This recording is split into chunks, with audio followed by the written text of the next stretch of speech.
بسم اللہ الرحمن الرحیم۔ لیکچر کے درمیان کبھی کبھی گیپ آ جاتا ہے، جو کہ پہلے ہماری بات ہو چکی ہے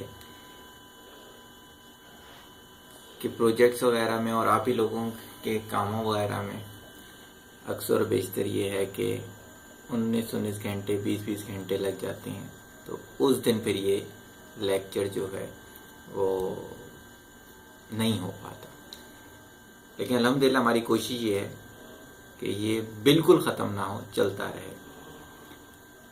آج جو ٹاپک لے کر آیا ہوں وہ پچھلے ایک ہفتے کا ڈیٹا ہے جس پر یہ پوائنٹ ہائی لائٹ کیا گیا ہے، وہ ہے آدھا سچ۔ میری ٹیم سے ریلیٹڈ بھی ہے اور اچھی بات ہے کہ وہ لوگ اس کو سنیں، سارے جو آج موجود بھی ہیں اور جو یہاں پر موجود نہیں بھی ہیں وہ بھی اس چیز کو نوٹ کریں۔ ایک کہاوت ہے کہ آدھا سچ پورے جھوٹ سے زیادہ خطرناک ہوتا ہے۔ میں مثالیں دوں گا تو یقیناً آپ کو سمجھ میں آنا شروع ہو جائے گا۔ میرے ارد گرد کے بہت سارے لوگ، شاید انکلوڈنگ میں، کوشش ہے میری کہ میں اس جملے پہ پورا نہ اتروں، ہم لوگ یہ سمجھتے ہیں کہ ہم دین پہ زندگی گزار رہے ہیں، لیکن جہاں تک میری آبزرویشن ہے وہ دین نہیں ہے، وہ ہماری عقل کے مطابق کوئی ایک مذہب ہے۔ اگر سچ کہا جائے تو یہ ہے کہ عقل کو ہم نے خدا سمجھا ہوا ہے۔ اب اس آدھے سچ سے ہو کیا رہا ہے؟ جیسے دین کی ایک بگڑی ہوئی شکل ان کے سامنے موجود ہے، اور اکثر و بیشتر وہ مجھ سے آ کے کہتے ہیں کہ ہمارے ساتھ اللہ ایسا کیوں کر رہے ہیں، حالانکہ ہم تو دین پہ چلتے ہیں۔ ایسا ہے نہیں، نہ کبھی دین کو انہوں نے اسٹڈی کیا اور نہ کبھی یہ سوچنے کی کوشش کی کہ دین ان معاملات کے بارے میں کہتا کیا ہے۔ چھوٹی سی بات، بہت چھوٹی سی بات سمجھاتا ہوں آپ کو۔ مجھے لگتا ہے کہ میرے گھر والوں نے ابھی پچھلے دنوں 2 بکرے لیے کسی جگہ۔ مجھے لگتا ہے کہ وہ جملہ میں استعمال کر رہا ہوں کہ میں نے ان سے جب اگلی بات جو آپ سے کرنے چاہ رہا ہوں یہ کہی تو انہوں نے کہا ایسا نہیں۔ مجھے لگتا ہے کہ انہوں نے لیے اور قربانی کی نیت سے لیے۔ اس میں سے ایک بکرا جو تھا وہ بیمار ہوا، تو جن کے پاس رکھوائے ہوئے تھے انہوں نے چھری پھیر دی۔ میں نے گھر والوں سے کہا کہ ذہن میں رکھیے گا اگر آپ نے قربانی کی نیت سے لیے تھے تو اسی قیمت کا، اسی نسل کا آپ کو بکرا لینا پڑے گا۔ کہتے ہیں ہم نے یہ ڈیسائیڈ نہیں کیا تھا، ہم نے ابھی صرف حامی بھری تھی۔ میں نے کہا بالکل صحیح ہے، یہ آپ کا اور رب کا معاملہ ہے، اس لیے کہ یہ بات آ گئی ہے نیت پر۔ یہ ایک مثال دی میں نے آپ کو۔ اسی طرح سے میرے ارد گرد کے لوگ اکثر بیشتر میرے پاس آ کے کہتے ہیں کہ ہم بہت بدلی ہو رہے ہیں۔ جب ان سے پوچھا جاتا ہے کہ وہ بدلی ہونے والی چیز کیا ہے اس چیز کے لیے، تو ان کے اپنی توجیہات ہوتی ہیں جس کو وہ بدلی ہونا کہہ رہے ہوتے ہیں۔ اس سے نقصان کیا ہو رہا ہے سمجھیے گا تھوڑا سا۔ یاد ہوگا جب میں آپ کو لینگویج آف نیچر بتاتا ہوں تو میں کہتا ہوں کہ نیچر باقاعدہ ہمیں سکھا رہی ہے۔ ہماری وجہ سے ہمارا انوائرمنٹ بن رہا ہوتا ہے، انوائرمنٹ کی وجہ سے ہم بن رہے ہوتے ہیں۔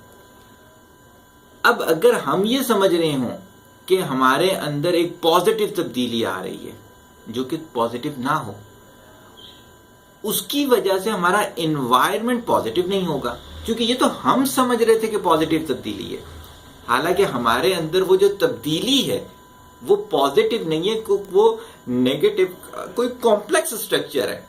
اس کی وجہ سے انوائرمنٹ کیا بیہیویئر دیتا ہے، کچھ بھی ہو سکتا ہے۔ اگر آپ کوئی ایسی میڈیسن کھا لیتے ہیں جو اس کے اوپر انگریڈینٹس لکھے ہوئے ہیں وہ نہ ہو، کچھ اور ہو، تو آپ کا جو رسپانس ہے، باڈی رسپانس، وہ کچھ بھی ہو سکتا ہے۔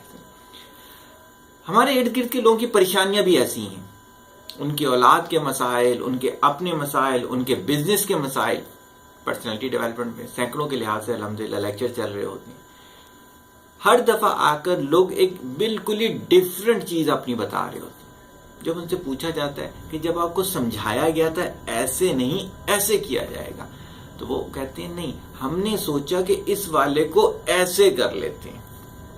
یہی ہم اپنی ملک کے ساتھ بھی کر رہے ہیں، اپنے دین کے ساتھ بھی کر رہے ہیں، اپنی فیملی کے ساتھ بھی کر رہے ہیں۔ ہم ایک جگہ سے دوسری جگہ دوسرے اسکولوں میں بچوں کی ہجرت کروا دیتے ہیں۔ جب ان سے پوچھا جاتا ہے کہ ہجرت کروانے کے لیے کیا کیا چیزیں سوچی جاتی ہیں، کوئی ان کے ذہن میں نہیں ہوتا۔ ایک بڑا سا ہورڈنگ پڑھا تھا کہیں انہوں نے اور دیکھا تھا کہ اس اسکول میں یہ رزلٹ آتا ہے، اور انہوں نے اسکول بدلی کروا دیا۔ یہ آدھا سچ ہے سارا کا سارا۔ ہمیں اپنی زندگیوں میں سے آدھا سچ ختم کرنا ہوگا۔ اگر آپ پورا جھوٹ بھی لے آؤ گے نا تب بھی میرا خیال سے کامیاب ہو جاؤ گے۔ اس کی وجہ یہ ہے کم از کم آپ کو یہ تو پتا ہوگا کہ آپ جھوٹے ہو، کم از کم کوئی اور شخص یا آپ کا انوائرمنٹ آپ جیسا ہی ہوگا۔ آپ کو پتا ہوگا یار ہاں میں تو ہوں ہی ایسا، اس وجہ سے انوائرمنٹ ایسا ہے، جس دن یہ پولوشن میں اپنے میں سے ختم کر دوں گا میرا انوائرمنٹ صحیح ہو جائے گا۔ اس لیے ہاں بہترین رستہ صراط مستقیم وہی ہے جو حق کا رستہ ہوتا ہے، وہی جو سچے رب نے کہا ہے، وہی جو رحمان نے کہا ہے، وہی جو اللہ تعالیٰ نے فرمایا ہے۔ اس لیے جیسا آپ کا اندر ہو ویسا ہی آپ کا باہر ہو۔ حضرت علی رضی اللہ عنہ نے فرمایا تھا تمہاری تنہائی بھی پاکیزہ ہونی چاہیے، تمہاری اجتماعیت بھی پاکیزہ ہونی چاہیے۔ اپنے الفاظوں کو تول کے بولیں، اپنے لباس کو دیکھیں کہ اس میں تو کہیں جھوٹ نہیں آ رہا، کہیں آدھا سچ تو نہیں آ رہا، اس لیے کہیں آپ کی مثالوں میں، کہیں آپ کی چوائسز میں، تمام چیزوں میں پرکھنا پڑے گا آپ کو۔ اور میری آبزرویشن یہ ہے کہ ہمارے ارد گرد کے جتنے لوگ ہیں ان میں سے 80% تو ایسے ہوں گے، گارنٹیڈ ایسے ہوں گے، جن کی ساری چیزوں کو جب آپ کھنگالیں گے تو وہ آدھا سچ نظر آ رہا ہوگا۔ شاید اس کی وجہ میں بھی ہوں گا۔ اگر میرا آدھا سچ نہ ہوتا تو میرا انوائرمنٹ ایسا کیوں ہوتا ہے؟ اس لیے لیکن میرے اور آپ میں ایک فرق ضرور آ گیا ہے اس میں کہ میں نے اس چیز کو جج کر لیا ہے۔ نمازوں میں اضافی نوافل میں اضافیت جو تھوڑی بہت اللہ کروا رہا ہے اس میں یہ دعا ہے کہ اس کو پورے سچ کی طرف کنورٹ کیا جائے۔ آپ بھی یہی کوشش کریں، ایک دفعہ ایک قدم بڑھائیں اللہ تعالیٰ کی طرف اور یہ دعا کریں کہ آپ کا جو آدھا سچ ہے وہ پورے سچ میں کنورٹ ہو جائے۔ السلام علیکم۔